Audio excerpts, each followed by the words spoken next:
пожар не потуши, ни секунды не забыть. История любви, мы прямо у фаса сара.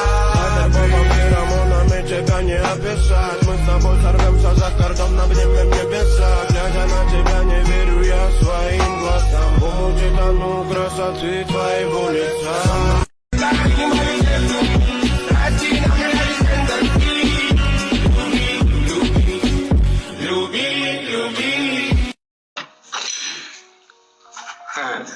Ikki bola. Qancha kutish kerak seni? Qancha kutdingiz mani? Bir soatdan beri o'tiribman ben seni kutib. Akasini men chaqiribsan, kechasi 10da. Menimcha seni kunduzi chaqirganda sen adashyapsan. Sabos. Nolmayman, kunduz telefon qildi. Qanaqadir shovqin joyda ekan, kechasi kelgan, hammasini gaplasha olamiz. Ishon, bugun hammasi ishdek zo'r bo'ladi. Qara, Oybek. Nimaga ko'nglim g'ashda o'rtoqlik bo'lamizmi? Qo'rqyapsan? Yoki meni baxtimga qarshimisan sen? Yo'q, kechasinikiga qaradi-da, tushunyapsanmi? Iltimos. Baxtli bo'lishimni xohlaysan? Xohlayman. Mayli, xo'p. Gap ko'paytirma. Men pastda turaman, faqat tezroq tush. Xo'pmi? Kech qolma.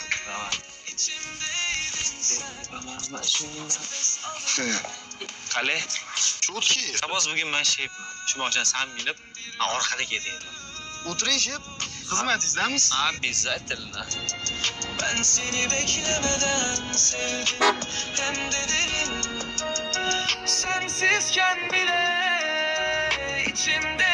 Nimagadir ko'nglim g'ashda tushunyapsan? Sen meni baxtimga qarshi bo'lyapsan, xolos. Seni baxtingga qarshi emasman. Nimadir meni baxtimga yoqmayapti, tushunyapsanmi?